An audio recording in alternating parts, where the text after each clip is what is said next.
Well, it happened.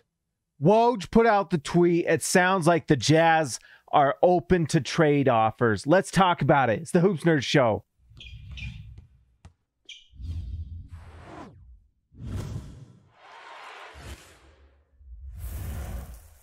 All right, guys, if you haven't seen already, Woj put out the tweet today that the Utah Jazz are open for trade offers. I think this is the worst kept secret that the Utah Jazz were listening to offers for Donovan Mitchell. But up until now, it sounds like those offers weren't where they wanted them to be. Although I think you could look back and look at a trail of breadcrumbs that led us to this moment. But basically, what does this mean when Woj puts out a tweet saying the Jazz are open to offers? Well, basically, it feels like the first domino towards a trade happening. There are two teams basically that are looking at going for Donovan Mitchell, and we all know everyone in the comments could write it right down before I say it. But it's basically the New York Knicks and the Miami Heat. Those are at least the two teams that have put their hat in the ring to try to get Donovan Mitchell up until this point. Both are a little bit interesting. From a Jazz fan perspective, I know who I prefer.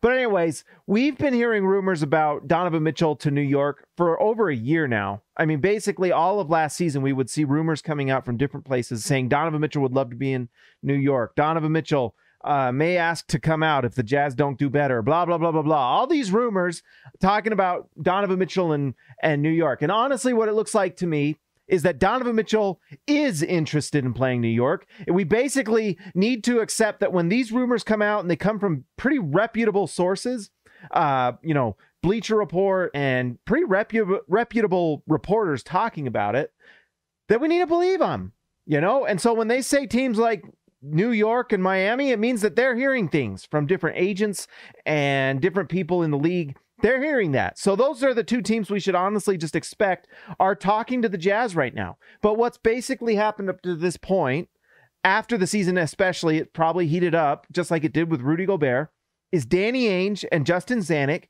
basically told all these teams this is what the cost is for Donovan Mitchell. And it's a big one. Now, it used to sound like a really massive offer, but what happened is things changed when Rudy Gobert got traded to Minnesota, because then it was clear, you know what? This team was willing to make that move, and it was for Rudy Gobert. All of a sudden, it put a lot of things in motion, but what happened because of the Rudy Gobert trade is that it broke the market. If you remember, Rudy Gobert goes to Minnesota from Utah. I already did a video before. You can go watch it. But the Jazz get like the equivalent of 6 picks when you consider pick swaps, and 3 of those were unprotected. Oh, and Walker Kessler, the 2022 pick this year. The Jazz basically got 6 first-round picks for Rudy Gobert. Absolutely massive. What happened is that KD, that same day when Rudy Gobert, I can't remember if it was the same day, but before the Rudy Gobert trade happened, KD requests a trade from Brooklyn, and obviously that was going on. The Gobert trade goes down. And because it was such a big price, Brooklyn couldn't make a trade happen because you can't trade Kevin Durant for less than Rudy Gobert, right? I mean, Brooklyn can't do that. KD's not going to want to look bad like he's worth less than Rudy Gobert. So basically, it put a halt to that trade. And what happens next is that there's just this stagnation for like a week or two in the league. Teams are like trying to make offers with Brooklyn for KD. You have rumors from Toronto for KD, Scotty Barnes and things like that. But Toronto says, we're not giving you Scotty Barnes. Well, Brooklyn's not going to trade him without a young star plus picks. And then you have rumors of possibly New Orleans. But it sounds like New Orleans not willing to give up their young, Zion Williamson or someone like that for KD. So basically the trade talks halted because of the Rudy Gobert trade. It was that good. Danny did such a good job. He broke the market. Now, you have a week and a half or 2 weeks of that trade market going stagnant. A bunch of teams are asking for KD, but they don't want to. I mean, you don't want to give everything you have just so you have KD. You're not winning a title with just KD and, including your entire future picks. No one's going to do that. And so that's why KD's still in Brooklyn. So what happens? All these teams that were making moves for KD are now pivoting to the next best available star. Who is it? Donovan Mitchell. Everyone saw that Rudy Gobert was gone. The Jazz are obviously on the precipice of a tank. So they're all going to try to take advantage. And that's what we're seeing. We're seeing it happen now. All these teams that were like, well, let's see if we can get KD. If the Brooklyn Nets are in a bad position, let's take advantage. It didn't happen. Boom. Now to the Jazz. And we've seen the last 2 or 3 days, multiple reporters saying that the Jazz will get a haul for him. So basically what you can expect is 6 to 7 picks for Donovan Mitchell. And that will probably include some sort of combination of unprotected firsts as well as pick swaps and then picks they have from other teams and things. It's probably going to be massive. And in all honesty, this has probably been in the works for a while, because what did we see the Knicks do on draft night? They traded out of, I can't remember if it was the number 11. Knicks fans, let me know. I can't remember, but it was like a mid to late lottery pick for the Knicks. They trade out, they get like 3 first-round picks from other teams. They're not great picks, but they are first-round picks. And by the way, what's the currency of the NBA to trade for a player? Picks and first-round picks. Second-round picks aren't anything. So they have these first-round picks. They have their own first-round picks. They just got Jalen Brunson. They are going to probably make this trade. And what I think is going on right now is that New York has said, all right, I think we're ready to make that big move. I think we're ready to bring Donovan Mitchell to New York. He's a New York guy, so it's a match made in heaven. Donovan Mitchell will sign with the Knicks.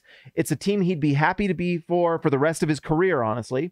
And they want to bring that guy over. So they're going to give like 7 first-round picks.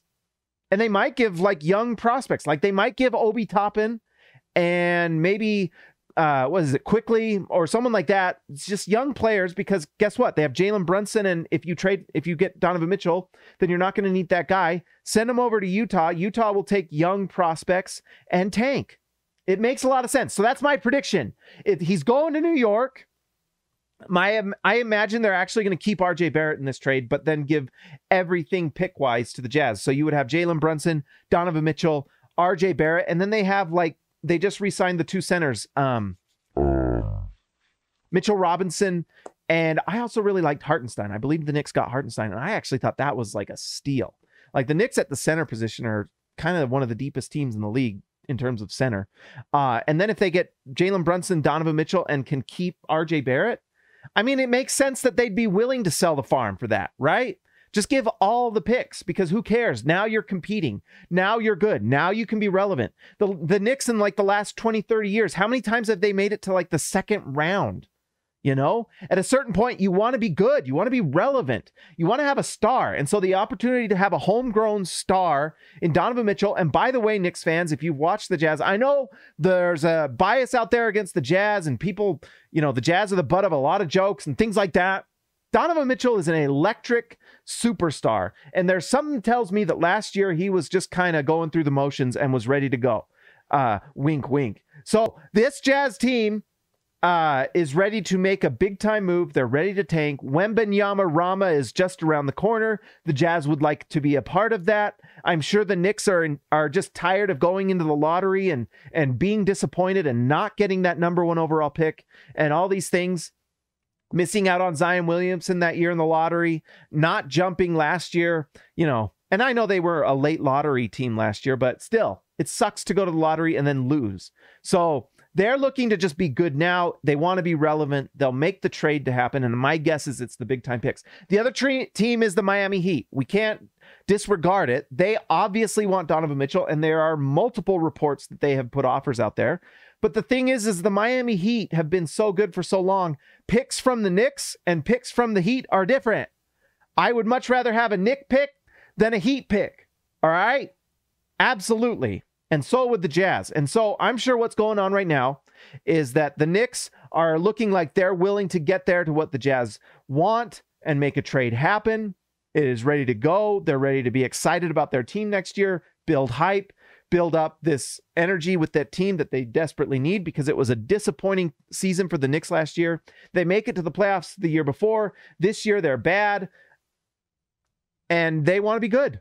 They want to be relevant. It sucks not making the playoffs year after year after year, and they're tired of it. So I'm sure they want to win, and they want to win now. And so I see a trade happening. I'm sure Danny Ainge and the Utah Jazz right now are putting out this stuff to Woj to solidify the offer, because they don't want the Knicks to back out. And by putting out this stuff to Woj, it's going to get other teams out there, because who knows? Maybe there's a crazy offer that comes from someone else. Maybe Sacramento, who are morons and idiots, may give Danny Ainge a call and say, hey, here's 7 picks from us. We're idiots. We don't know how to run a team. We don't know what we're doing, but here's the farm for Donovan Mitchell. And then all of a sudden the Kings are pretty relevant and pretty good. And so what that will do is just create leverage. And also right now, it can't be ignored that CAA is involved with this. Who's CAA? Donovan Mitchell's agency. They are out there now doing the sales for... I better not do that with my hand. That's weird. They are out there doing work for the Jazz right now. That's the brilliance right now for Danny Ainge and Justin Zanuck. Is like, not only have they put this out there, but now they're putting CAA out there doing the job for them to get Donovan Mitchell out there. Because it's pretty clear at this point, Donovan Mitchell is interested in going somewhere else. After a terrible season last year, Rudy Gobert is traded. He doesn't want to be on a tanking team. He wants to be on a winning team. So CAA is doing their work to get him out there to either the Heat or the Knicks. And they are going to put pressure on the Knicks to give the Jazz what they want to get their client to New York. And I wouldn't minimize the importance of that, because guess what? This is a situation where the Jazz can not only get the best possible deal out there, they can also make Donovan Mitchell happy because he goes to the Knicks. And then third, win, win, win, like in The Office, win, win, win, win, win.